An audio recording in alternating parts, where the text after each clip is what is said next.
Awesome. So Josh, thanks for joining us today. I'm excited to see your presentation.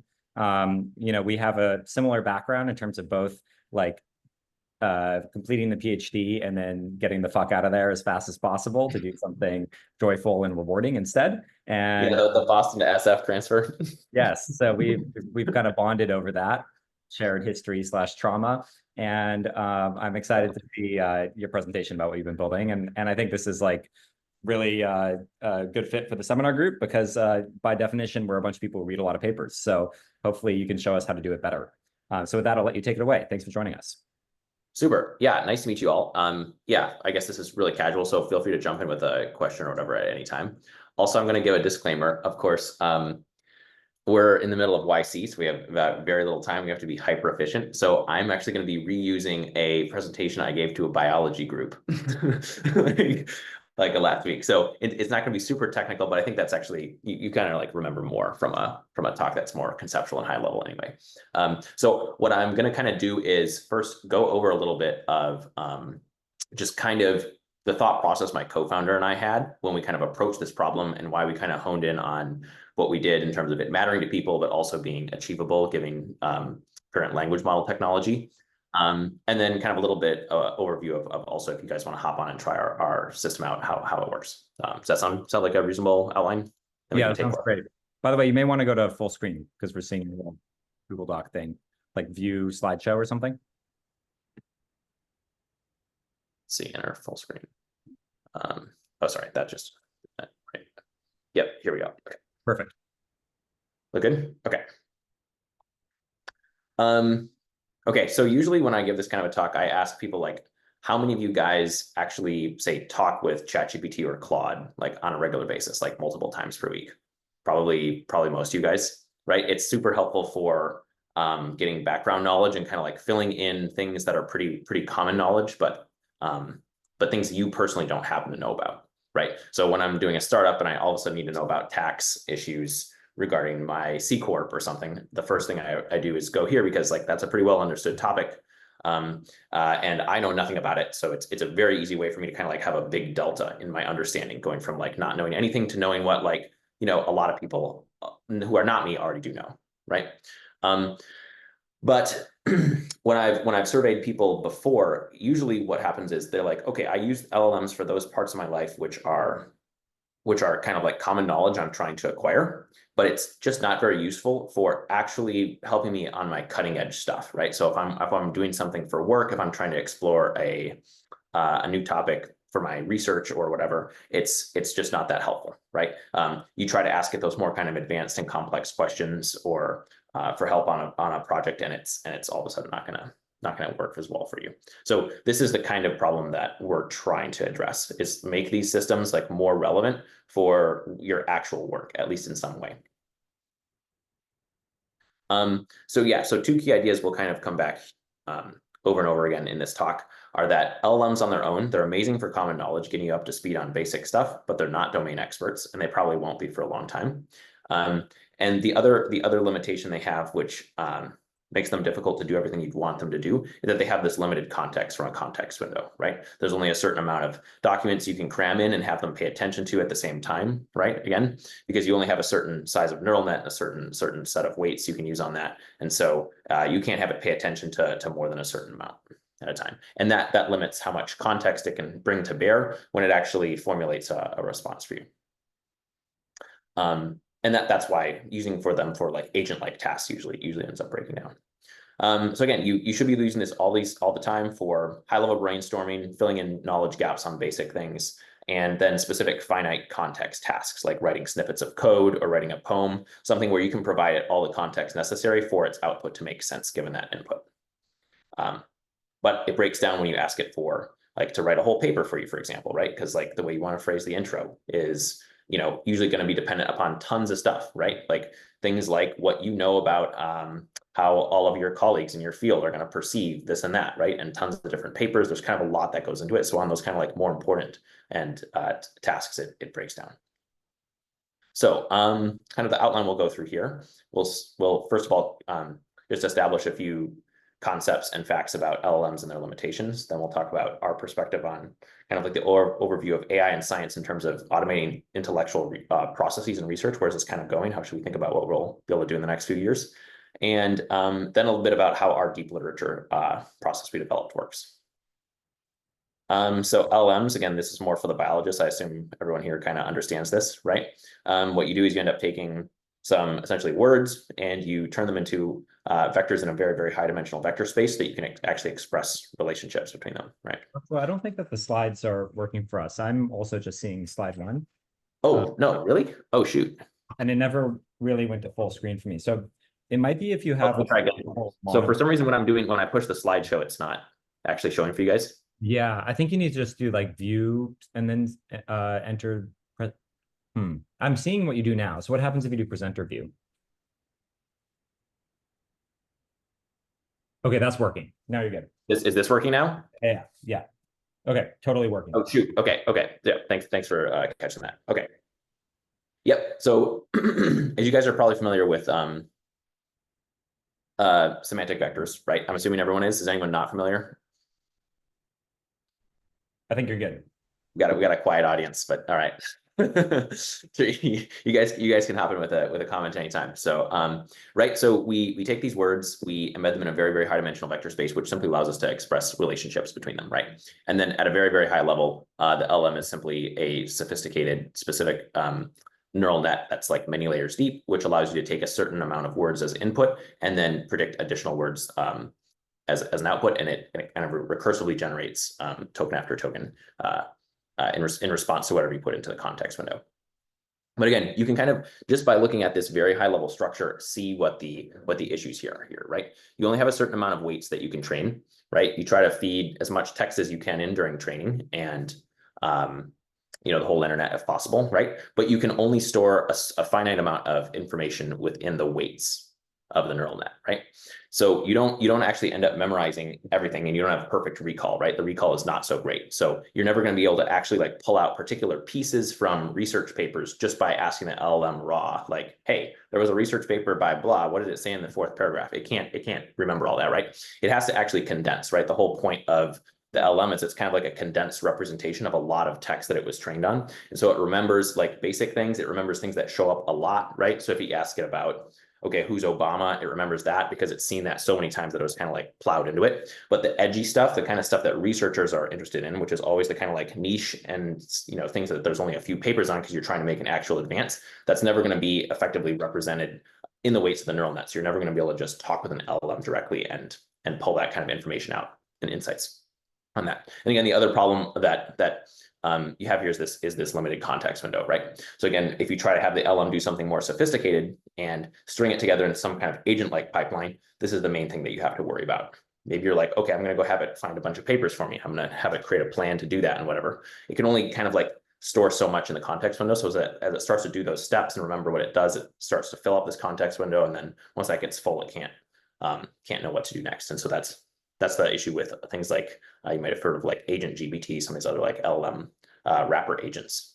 So you have to really work carefully with that context window and break your task down, if it's agent-like, into achievable pieces which each require only limited context, but when kind of concatenated together can result in something that's actually useful as a higher level goal. Also, I would point out, Josh, that I don't know about your experience, but mine is that the actual literal context window size is not the limitation. Like it just does horribly when you get above a much smaller number than that. And absolutely. So, yeah, like these companies will advertise that they have some fucking enormous context window, but in reality, it's not usable because it won't pay attention to everything in that window.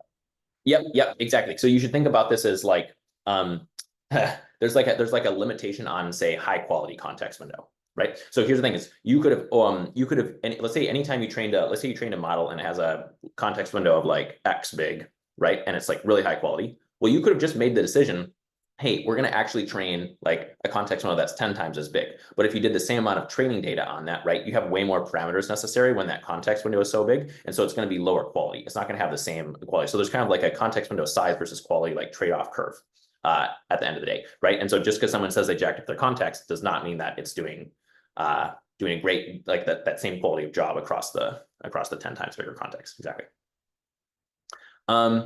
So yeah, like we said before, they're LMs on their own, great for getting up to speed on who Obama is, if you need to know common knowledge stuff, who and finite context tasks, right? Where it's like write a snippet of code, write a poem, limited number of amount of context necessary to come up with something that's a good output.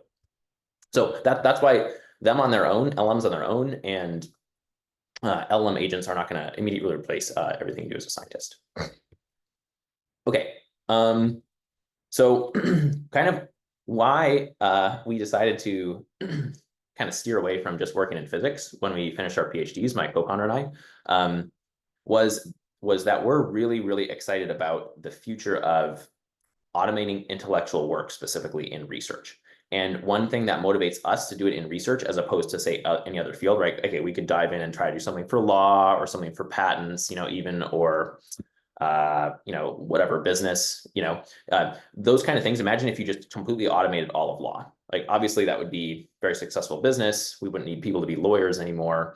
There'd be some value in that, but it's also kind of like capped value in a certain sense, right? You automate all the couple $100 billion that are spent on lawyers every year. No one has to do that anymore, but it's like, okay, then it's kind of like over, right? But if we can actually automate the intellectual discovery process in science, right? We can discover new fundamental things about nature, right? And then we can actually really kind of take off, right? We can, potentially solve aging. We could potentially, go to space. There's like all kinds of new physical effects which we could discover, and there's really like potentially no limit to kind of like how cool that could be if you start to push in this direction. So that's why we're kind of okay, like working in the research sector of things, and that's why we want to kind of establish our startup there, rather than say any other random thing like law or even patents, right?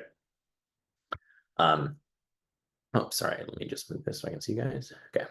Okay, so in a sense, because of that finite context, you should think of LLMs and their application in intellectual research kind of as like a wheel, right? It's a component that is like kind of a game changer if you have it, right? But it's, again, not enough on its own to do everything you want it to do, right? You kind of need to add other things to it. So you can do, simple things like add a couple of tools to it, have a LM like in a structured pipeline where it kind of fills out some form or something like that. But then we've also found that you can to do more complex tasks and like a full literature search or something else, you kind of need to be very careful about that pipeline and make it pretty complex and carefully engineered. So kind of like the thing on the right there, right? So we pulled this up because it's like, okay, there's wheels kind of all over the place on this thing, right?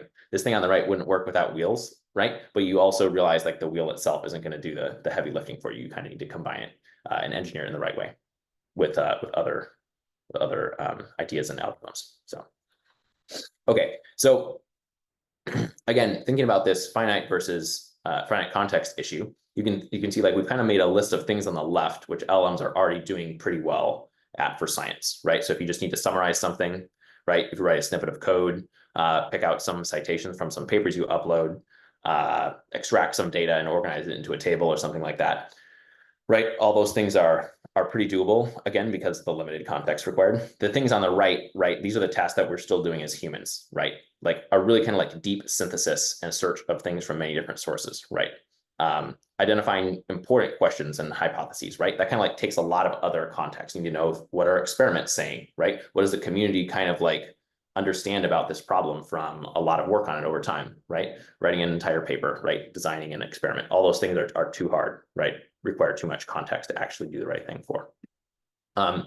So one thing that kind of might sound like it was somewhat over here, but we've kind of figured out we can pull it in and break it down into a set of steps, which you can actually address with the LM, is what we're calling this deep search. It's really just kind of like better search. Okay, so we'll tell you about that now, how we settled on this. So we're all kind of familiar with having to search for papers on a certain topic, right? So maybe you want to dive into a new idea. You were talking with your colleagues at the whiteboard and you're like, hey, I wonder if anyone has done this or that before, right? And then you always think like, okay, yeah, maybe that could be a cool project or not, but I don't really know whether I should work on it until I've figured out whether it's been done or not, or whether this has been explored very much in the past, right? And again, LMs don't work on that because of the recall issue we talked about earlier. Keyword search doesn't work as well because you can see the kind of things that we usually want to talk about aren't well captured by keywords alone, right?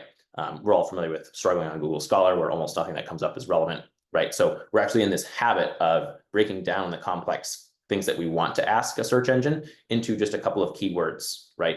And kind of work our way up from that after like looking through tons and tons of irrelevant results.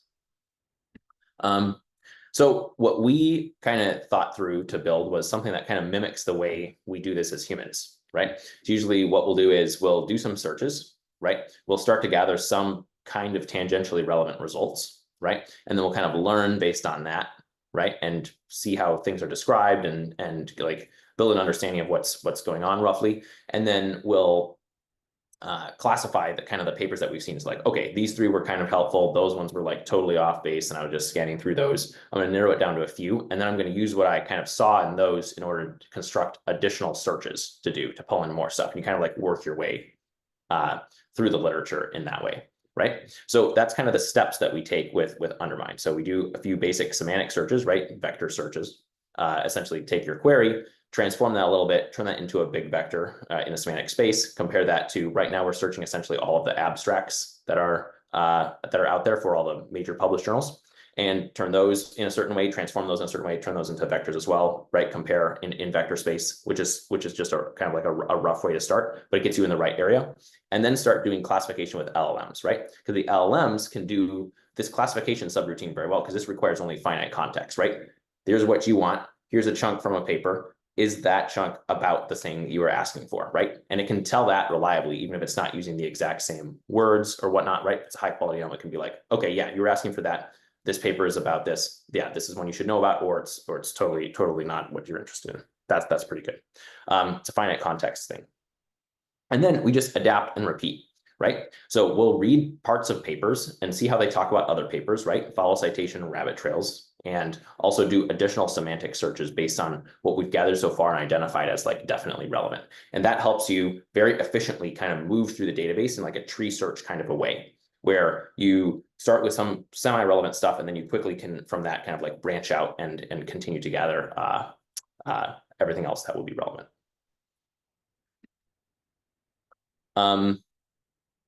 Again, okay, this was a little bit more for the biologist, but to kind of visualize it, maybe in semantic space, right? Here's your embedded query. And then you can imagine all of these other gray arrows are embedded papers or abstracts, right?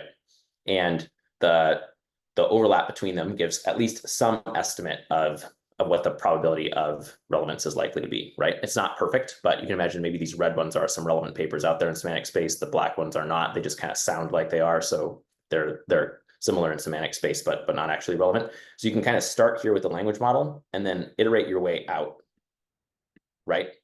And at the beginning, you're finding pretty relevant papers a lot of the time, right? So if I make a plot, say on the x-axis of here's how much compute I do, or how far I've gone in this kind of tree search, that's kind of like the x-axis here. And then the y-axis is how frequently am I encountering relevant content as I actually go out and do this tree search?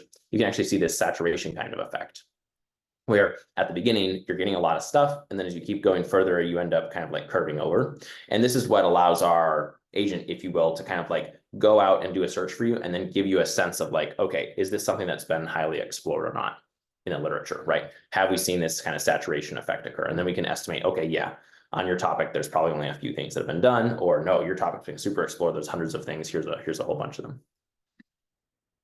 And when you kind of string this all together, it allows you to kind of it takes a couple minutes to compute, but what you get out at the other end gives you kind of like an immediate insight into what's been done on the topic before. So here's an example of a complex topic that I know quite a bit about and from my grad school, and I tested on the system, right? So I'm looking for actual papers that do experimental realizations of routing trapped ions in 2 dimensions for a quantum computer, right? So we build these quantum computers with trapped ions like floating in a vacuum chamber, right?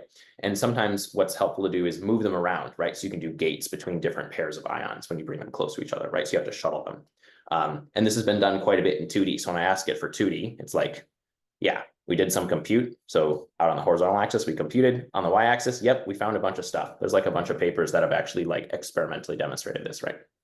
Okay, but I can ask for 3 dimensions, say, instead of 2 dimensions, right? Okay, well, the underlying reality is that 3 dimensions is way, way harder than 2 dimensions because of some technical things that have to do with the traps and the way that we can actually hold these ions and move them around. So it turns out that there's actually just one group that did this in this last year. And so our agents able to, like, again, do this tree search, explore everything, and kind of come back and say like, hey, I looked through a lot of stuff, looked through all the most promising stuff, and I only found one or a couple of papers that are actually doing this in 3D like you asked for, right? But again, without some kind of assistant to help you with this, you really have no idea, right? If you're not an absolute expert already in this topic, if you go on Google Scholar and you ask 2 versus 3, it's not going to change the results you see. It's just kind of like a bunch of random trapped ion quantum computing papers that come up either way. So this allows that kind of level of insight.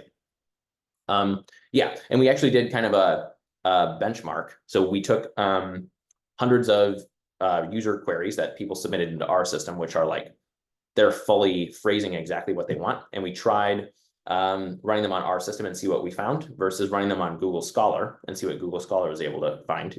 We transformed the queries like into keyword searches to be as fair as possible for Google Scholar to give it the best chance it had. And again, you can see when you're asking the kind of stuff researchers want, very, very little is actually relevant on Google, and you have to like scan a ton, and you don't really have a sense when you do a search on Google Scholar whether there's been a lot done or not very much done on a topic, but we can get reliably a lot more stuff. And we can also be pretty sure that we did statistical estimate to be sure that like it's very unlikely that you'll find something relevant on Google Scholar that you did not find on our system from a search recall point of view. So yeah, I can just give you a quick walkthrough actually.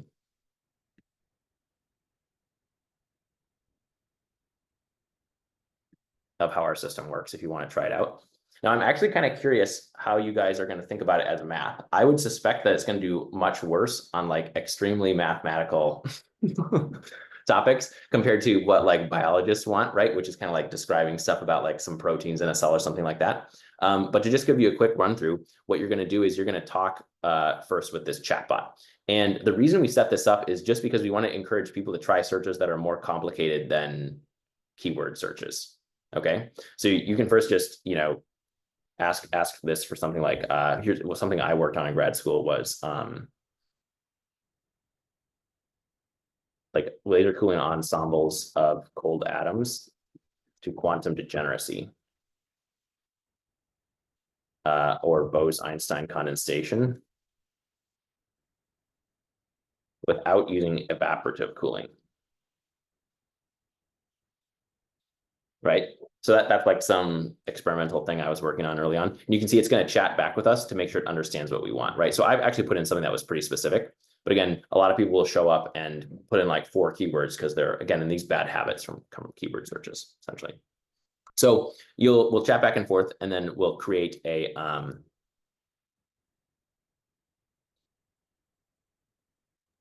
By the way, I'm running run right now for comparison as well. So nice. Okay.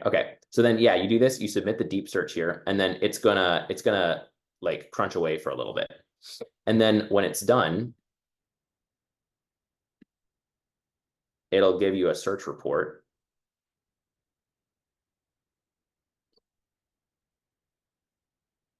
Which will look something like this. So again, we have our topic at the top. And then the really the meat of it is the fact that there's these references down here, which we've kind of like carefully collected over a couple of minutes as the thing goes. And so we found that while, yeah, search does need to be fast if it's really, really bad, because you have to kind of like rephrase all the time. If you're able to actually collect some relevant results for people with just one go, then it's fine. Users are okay if it takes a couple of minutes to do that. So yeah, we can talk about that more, but yeah, just to kind of wrap up. Yeah, when would you want to use this? Kind of like all the times that you want to dive in and find papers on a topic, test novelty, find out if someone else has done something, get a comprehensive overview of a topic that you want to dive into. Finding something specific, you can ask it for a review on review articles, experimental realizations, whatever. So yeah, that's kind of it. Happy to answer any questions, but yeah, I hope that was helpful for you guys. Cool, Joshua, that's super cool. Thanks for sharing. Maybe I'll get us started with the question, and then we'll get more from the audience. Have you played around with like queries that involve LaTeX? This is something I've struggled with, is like when there are certain mathematical concepts that just inherently involve symbols, it can be difficult to search them, right? So Yeah. how does that work? Yeah. So currently, I'll admit it doesn't really work super well. So really what we're doing is we're actually kind of like converting PDFs to or a lot of the time to text. So yeah, I would not reliably want to like search for an equation and then expect it to like find the other equations that would match it, unfortunately. So I would say, yeah, stick for now at least to phrasing in English. And yeah, stick to concepts that can be phrased in English rather than like very specific mathematical proof kind of stuff. But someday I'm sure like what's nice is like our system, as language models get better, say at interpreting LaTeX and taking in mathematical symbols, right? Everything we've built will kind of port over, right? In the sense that like specifically wanted to build something that like as the language models get better, right? We can just kind of like plug them into our backend and then we also will be better. Is the idea. What about non-English language stuff? So say I am actually a humanities professor, Near Eastern studies maybe, and so I do a lot of stuff in like Hebrew or like these really old crazy languages. It feels to me like the implicit assumption here is that everything is in English. Is that a fair Well, okay, assumption to make? again, right. So the effectiveness of this depends on what your language model can do. Now, okay, we're using a variety of ones, but like for the final kind of analysis, we're using GPT-4 and or Claude, depending on which credits we want to use that day. And so those things are trained to actually understand many different languages. So you can actually put in a query in Greek or Arabic. We have people kind of like from all over the world, and once in a while they do this as well. And it's fine, right? Because it's actually able to like look at a chunk of text that's in English. And because it can like internally translate, it can know like whether it's relevant to some kind of query that you asked in Greek. So I haven't extensively looked into that and like personally verified the quality of it, but I've definitely seen on our system there will be people who like ask queries in a certain language, and then the answer will come back, and there will be some papers. It'll like slightly prioritize ones that are of the same language, just because it thinks you're more likely to want those, right? But there will also be English ones that come back, which are talking about the topic that they asked for. And at least some of those guys have rated them as excellent, the reports. So assuming it's not working too badly. Yeah. By the way, I just got my result back. So I did a query on like my extraordinarily niche dissertation topic, and I essentially just got back the related work section of my dissertation. So I think that's like a point in your favor because. Can you want to screen share really quick and just let me know like what you think it did well and maybe missed? Yeah, here, I'll take over screen sharing and show you. Google Chrome, share. Okay, so my dissertation was on automated attack synthesis for network protocols. So I wrote this query. I want to find papers that explore theoretical approaches and algorithmic foundations for automated program synthesis, specifically applied to generating attacks on network protocols. I actually wrote a less good query, but it did the interactive thing until it was like an improved query, and then I accepted it because it looked good. Nice. And then 2 minutes later, I get back this. So I wrote this paper. My advisor wrote this one. My advisor wrote this one. My advisor wrote this one. I cited this. My advisor wrote this one. I wrote this one. I've cited this one. I've cited like these are all papers either like are from my group or I've cited basically. So nice. All right. Highly consistent. I mean, it would be also like even cooler if there was one I didn't recognize, but also I recognize I've been like reading these papers for 5 years, so that's a high bar. But there's nothing erroneous. Like everything I'm seeing is quite consistent with my query, and like these are all papers that I either contributed to or cited, right, or like my lab contributed to. So yeah, it looks good to me. I do notice that it's not able to explain all of them, right? The summary is like only in a few, or like right. Okay. So yeah, this is just like a thing so far we've built it, and so there's kind of like you'll notice occasionally there's like a paper summary that's missing, and that's simply because we actually kind of do multiple levels of re-ranking. Okay. We kind of like jostle around what we think should be higher than other papers, right? Right. And then as there's kind of like the way we have it right now, there's a certain step at which we create these summaries kind of like halfway through. Yeah. It's just a technical thing, right? And we use those to help like do the final re-ranking, right? But then at the very end, we kind of like do one more re-ranking based on everything. And sometimes that moves like a paper that we had thought at the middle was pretty far down all the way up to the top, like based on some updated information. And we just don't at this point redo the summary for that. Okay. I would say that right around here is where it stops being truly synthesis based and starts being like randomized methods, property-based testing, stuff like that, which is like still relevant, but it's not exactly what I asked for. However, it does say like this is 13% relevant. So it seems self-aware that, you know, there's some cutoff. Some of these numbers I would expect to be higher actually. Like actually, so we can just go in and check. So for example, the 61%. 61 here. Yeah. So on the right, it's saying, well, this focuses on security-oriented attack generation, but does not explicitly connect to automated program synthesis frameworks. Right. Yeah. So that's reasonable. Okay. I would say, let's see. Hey, Matt, could you increase the font size? That's one. And second, for the papers where you were an author, could you read and say whether the summarized text is actually accurate? This one doesn't have a summary. This should be more relevant because it's specifically about my query. So I would expect this to be like close to 100% because all this paper does is give a theoretical approach to automated attack synthesis for network protocols. But we could do one that has a summary. Okay, so here. So yeah, I was co-first author on this one. So focuses on transforming protocol documentation in FSMs to facilitate attack generation network protocols, emphasizes the role of FSMs in automated attack discovery, aligning synthesis. Yeah, I mean, that's accurate. I would say there's nothing incorrect about this description. I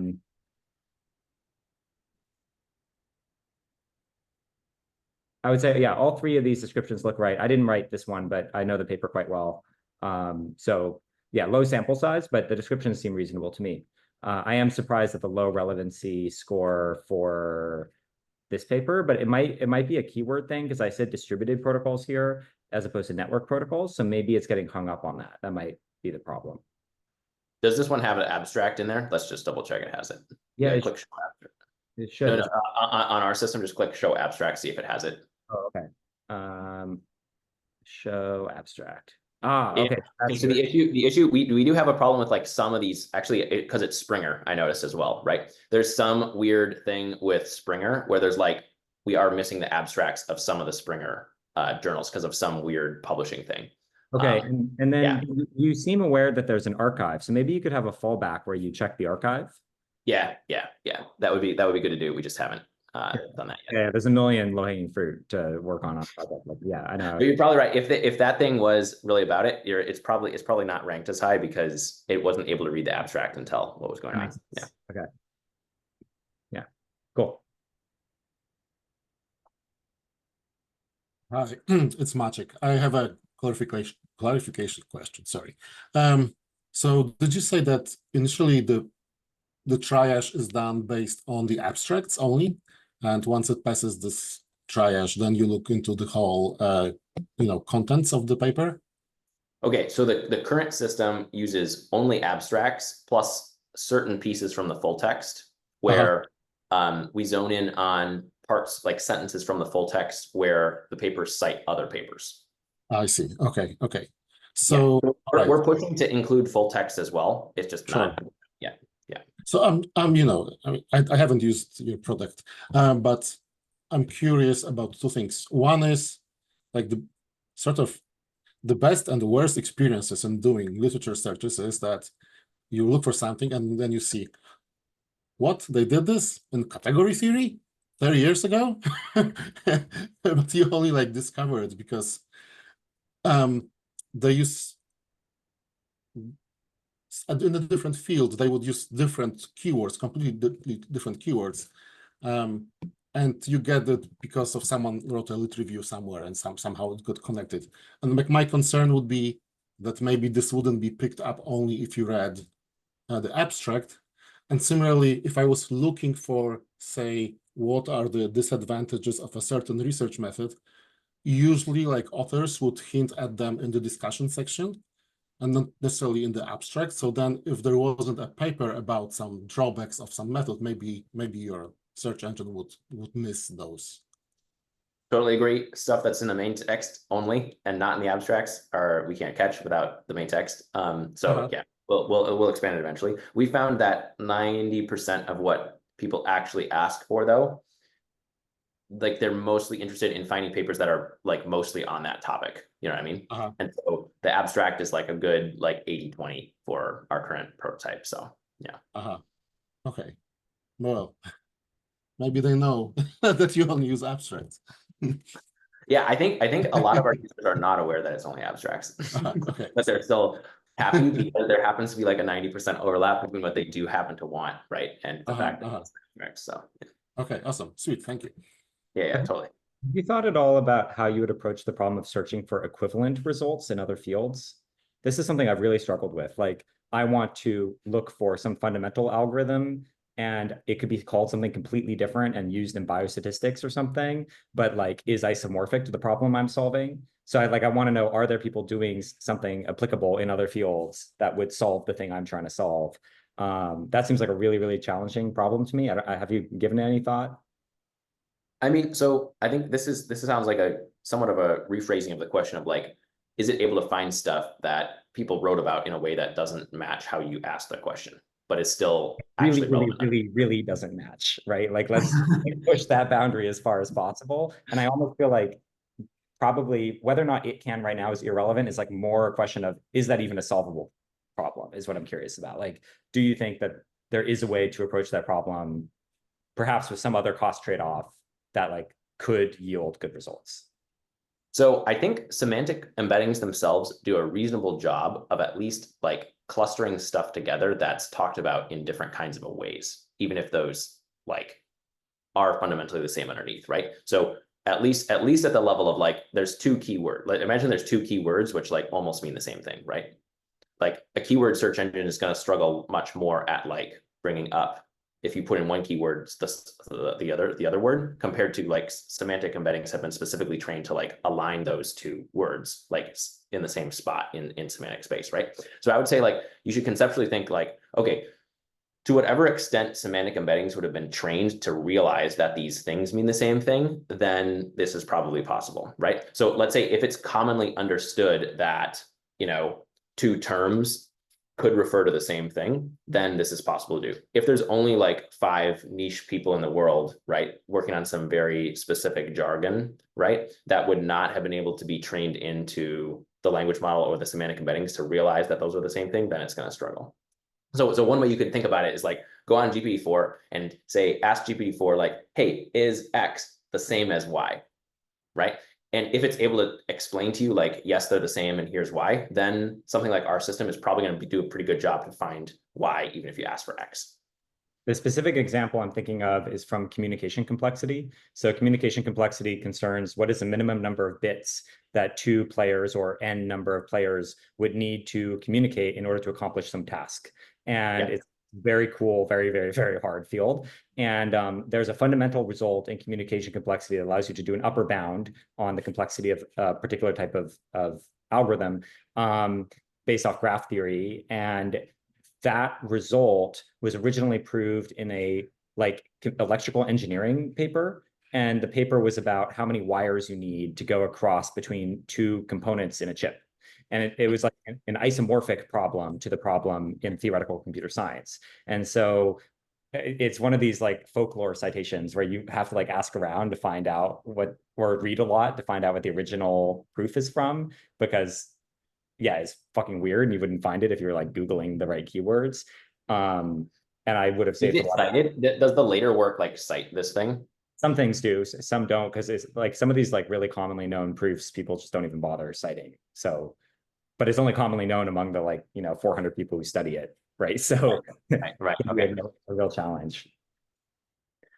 Yeah, that makes sense. Like for our system in particular, if there's at least some kind of citation connection, we can kind of track that down with the machine in a way that you just wouldn't be able to practically do as a person, because we can like pull in a bunch of stuff. Let's say we pull in the stuff that is about what you were talking about, and there's this other thing, right, which at least is cited a little bit. And if the papers that we're looking at, like if some of them at least mention that, then at least we have a chance to run down that and grab that too. It's not Yeah, a that wait, makes sense. reach out, right, and extend. Yeah, it's just able to do it at a scale that a person would not practically have the time to invest to do. So. And how well does it do on like these tasks? Sort of, if I said a dog is to animal, as my blue t-shirt is to X, right? And then tell me what is X. So sort of like finding analogies. So abstracting at a higher level and then like figuring out what the answer is. And I'm getting at Max's question, like if I were to explain some method in some area, maybe it would be able to translate it to or find a equivalent isomorphic result in somewhere else. Yeah, are you asking like how good a language model would be at like doing an analogy? Yeah, for example. Yeah, I would think it would do pretty well. Like if you ask that kind of thing to GPT-4 or Claude, I think it would do well. Because again, I mean, okay, as long as it always has to represent some kind of information it saw in the training set, right? So if it saw like even roughly those kind of relationships ever show up as meaningful in the text it was trained on in general, right? And if it saw that in a lot of the text it was trained on, I think it would do well. There's kind of two approaches right now that are being explored as far as I've seen in terms of giving LLMs the ability to do logic. So like the Amazon people with a lean FRO are leaning really heavily, no pun intended, into automated theorem proving and tool use, like give them tools that can do logic and then just have the LLM interact with it, which is really cool, but also like very brittle, right? It's really, really hard to express problems correctly in a theorem prover. I've done it for 5 years. It's frustrating. And meanwhile, the OpenAI guys are trying to just like solve logic in the sense of make it so that an LLM can just fundamentally do logic. And I'm a little bearish on that. I think it's really, really hard to do. And I kind of doubt that they're going to make the strides that they want to, but I could be proven wrong, right?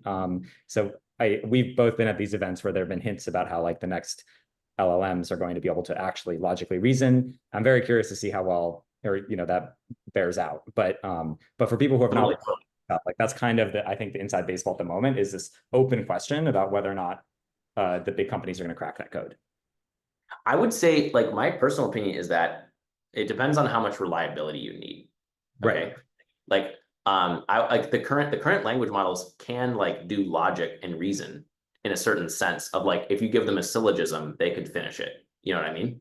And it can do that kind of like in multiple steps, but you're never really completely sure at what point it's about to break down, right? If you start to complexify that. And so that's where like lean is nice in the sense of it's like, okay, as long as you put in the right inputs, you absolutely know that it's going to work, right? Yeah, I think what we really want, like those of us who think there's any possibility this could ever happen, which I'm in the camp of there's some possibility, is like a world where mathematics is more about asking questions than it is about proving things. And I think that I'm not saying it's going to happen. Like I think there's some possibility that we could get there, even if it's not entirely automated, that there's like a lot more automation than we currently have. And that could be a really kind of interesting world, right? Where we get to do more exploratory work and less frustrating work. But if we get there, we need to, some proofs I think are fundamentally not short. Like, I think that's just a problem, that there's some things you cannot prove with current math in a concise way. And I think four colors theorem is an example. And so for those types of projects, I need to know that the proof is right when I get a proof. And so if I start generating proofs, then reliability becomes like really important for me in that context, right? Yeah, I mean, I bet the future is going to look like there's going to be autonomous machines which you specify like a like a potential theorem, right? You specify you basically spend your time specifying conjectures, right? And then what happens is these machines will generate like humongous numbers of like potential proofs and proof strategies, right? And then they'll try to check, and then like once they do, right, you can like deterministically check them all and just run through. And so like the compute is, you're just going to be somehow compute limited in terms of like how many possible proofs can we come up with to test, right? And then we'll have like different confidence levels of like whether things are provable are like true or not, right? Based on like how hard is the machine like tried to come up with a proof or whatever. Yeah. Or do they all get stuck on the same thing, right? And then maybe that thing gives you your next research direction, or right? You can see a lot of like really interesting ways to set up problems that lend themselves to human creativity by using automation in this way in this theoretical future where like the lean FRO stuff becomes good, which like it's not right now. I mean, I don't know if any of you guys on this call have read about like the Google alpha proof results, but they're calling it. No, actually, I'm not super familiar. What's the TLDR? Google just released this thing they're calling alpha proof, and they're trying to hype it up as if it's like, you know, AlphaGo, but for proofs. But the difference is that AlphaGo beat the best human at Go. What alpha proof did is using lean, it was able to achieve what would be equivalent to a silver medal in the high school math Olympiad in, I think, 20 times the amount of time that the humans took. And it required a human to formalize all the problems in lean for it.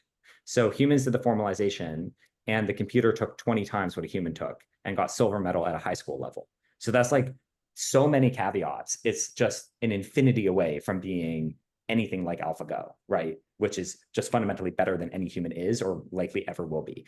And it's still cool. Like I would be incredibly proud if I had written that paper, but it, you know, the branding is ridiculous. And it might give you some reason to pause on whether or not you think like the LLMs are actually going to catch up to people in the next 5 years in mathematical reasoning ability. Although I don't know. Yeah. Funny comment. Yeah. All right, we got some comments in the chat. Okay. Something I was wondering about was about what Maciek was asking as well, where one issue I've faced when I go off of abstracts is that there's a lot of overselling that happens. You read the abstract, you look at the paper, and you're like, you said this, but this is not nearly what you claimed. Have you encountered that in the results that you produce? Yeah, that's not something we've focused on yet. This kind of is a part of the question of paper quality. You know what I mean? Whether like a result is like good or not, right? Which we have, at least to this point, completely decided to steer clear of. Like what we decided for now is like, we're going to build a search engine that does a really good job of surfacing content that at least says it's about what you said you wanted, right? But we're not making any kind of guarantees on like, okay, is it a good paper? Is it like self-consistent? Is it like really something you should know about in terms of its quality? So yeah. And I guess you're adding the additional point that like what it says in the main text may be less interesting than how it claims in the abstract, or whatever. But really, I think to answer that, you'd kind of have to actually be an expert in the field and like read the main text and then somehow come up with a score about how well it actually matches the topic. So for now, that's not something we've decided to dive into. Yeah. That it requires a lot of other things to make a quality score that people are happy with. You kind of need to know what does their community of experts actually think about various topics, right? And you have to pull in, again, all this kind of like context about what's generally accepted and known in the field and stuff like that. So not something we're doing right now. If you did solve that problem, though, it would be really fun to build into Hot CRP, because then you could just automate the whole review process for all of academia. I love this. Yeah, exactly. Yeah, I mean, when I do review a paper now, I do put it into GPT-4 to at least get started. Just ask me like, write me a draft review just to get some thoughts on the page. But yeah, you'd somehow need to absorb what the community thinks about things, right? There's certain like ideas in the zeitgeist that we kind of all know, which are pretty relevant for these reviews, which you don't really find in particular pieces of text, certainly not in like little pieces of context you could load into an LM. I feel like there could be a opportunity here for seeking community feedback. If you're reading a paper and Max, you had mentioned the one paper that folklore references only like 400 people know. If you reference that in these like community notes, essentially you could get some sort of repository of how a particular paper or a particular method is more or less respected by the community, and then weigh that into the results. I don't know, that's kind of hand wavy, but I think that there is some opportunity there for building in community structure of how these things work in particular. Yeah, I think a lot of people have tried to go down this kind of road. For some reason, it's never really taken off in academia.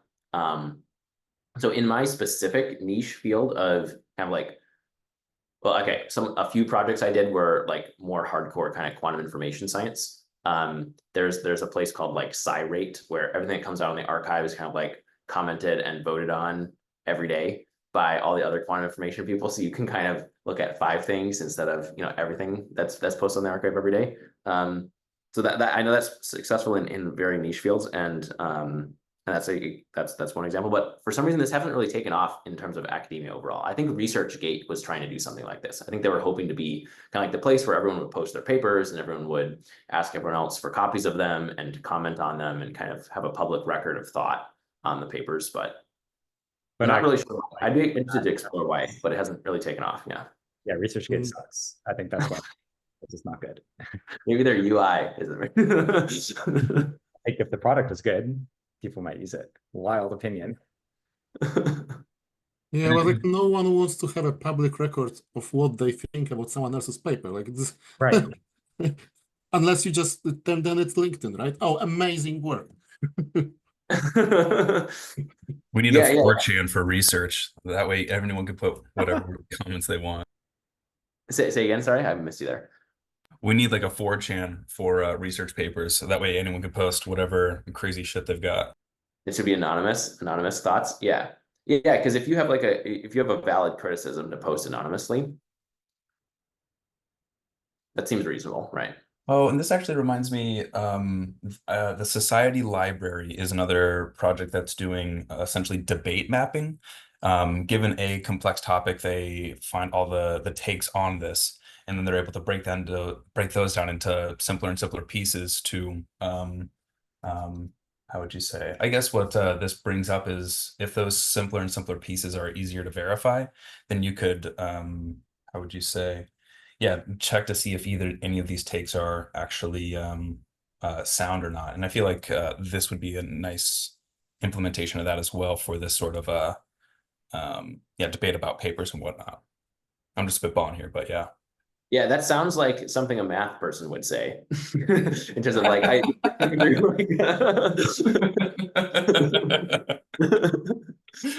Totally. You know what I mean?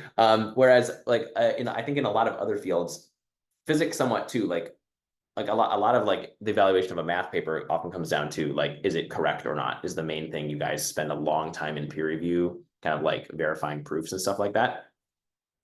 Even in physics, that can be the case if it's a theoretical paper. A lot of the time, the significance of a result is more kind of the talked about thing. It's like, okay, was this experiment important or not? Is more so what's discussed rather than like, is it like, did it function correctly under the hood? You guys argue a lot about whether or not the experiment was done correctly too, right? Like with gravitational waves, wasn't that a big deal that everyone was skeptical that the experiment was actually carried out correctly? And then it turned out it like mostly was or something. And then I don't remember the exact details, but like people, I think with gravitational waves that at first they were picking up like people walking a mile away or something fucking stupid like that. And then they like eventually got the equipment to not pick up random stuff, but there are like a couple papers that were imperfect first, right? Well, okay, there's a lot of different like approaches to gravitational waves, so I'm not recalling exactly which one, but yeah, there's like methodology questions in terms of the experiments occasionally. Yeah. But I think the even more common thing is like whether it's significant or not, rather than like, did you measure the thing you thought you did or not? Yeah. We only have a few more minutes, so maybe I should ask like, as an exiting question, what other problems do you think are solvable once you've, I mean, we would use the word solved here in Silicon Valley in a very douchey way, but I'm going to say solve in the sense of like, do something that's good enough for most people, right? So once you've in air quotes solved academic search in the sense that you're happy enough with like the quality of the product and you want to move on to solving another problem, what would you say is the next thing in that kind of hierarchy of problems? Yeah, actually, I was just talking about this with Tom today. So what we are rolling out right now is like beta testing of a system where you could actually chat with the report that we create. And so I think the way that we're going to start pitching this to people is instead of it being like really good search, right? Which is important, but you kind of have to be like a niche researcher to really think that's exciting.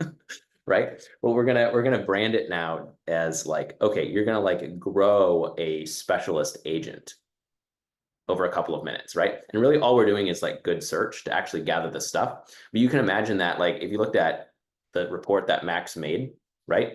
if we had a pretty good language model look at, say, the full text of like all those top 10 or 15 papers, right? And then you could chat with that and ask it, hey, make a table of all the recent results on this topic and compare whatever and stuff like that, right? Then that I think would start to make this into a product that's a little bit more high touch. Because people have told us like the main problem with our system so far is just how hard it is to digest everything it throws out at you. Right. So like a lot of work to do that. So I think like what we're driving towards here is like, okay, let's build like specialist AI agents that work well. And why are they going to work better than LLMs? And why are they going to work better than just like RAG that people have done? Well, because those other things don't have good search. So you can't like load the right information in, right? So we'll think of this 2 or 3 minutes we take together. Everything is kind of like you're educating this agent and now it's there. Yeah, it has a list of papers if you want to look at them, but then also you can talk with it, right? And you can store it and you can like come back to your account later and talk some more with it, follow up questions, stuff like that. Yeah, a Perplexity style interface for doing that would be freaking awesome, where it like very clearly links to the thing that it is citing and I can click through and, you know, verify, because that's, I think the problem that all of us have with using LLMs in this context is the hallucination issue. So that seems like a very clear solution to a problem that everybody on this call has faced. Yeah. So it's kind of like the goal is like be like Perplexity, but actually grow the agent first by gathering the right stuff. Because again, Perplexity it has like a fast, cheap search on its backend, unfortunately, right? Which actually works great for the majority of their users who are not specialist researchers. It's great for if you just want to like look up some like basic business thing and you want some references, okay? But again, for stuff like if you put Max's query into that, it's not going to Perplexity won't handle it, right? So yeah, that's what we're thinking. Grow and store agents, which you can then come back and talk with. And then maybe, who knows, in the future, like you can assemble a team of like experts on different particular niche topics and then have them talk with each other and write reports for you, something like that. Yeah. Super cool. Thank you so much for joining us today. It was a lot of fun. Yeah, really appreciate this. Thank you guys. Now, one ask I would have is like, go ahead, play around with it. If you guys would be willing, are you guys all from Northeastern or is it kind of like a... No, there's some Dartmouth people on this call, somebody from Johns Hopkins, I think 2 Johns Hopkins people. So you've got a little bit of a diversity.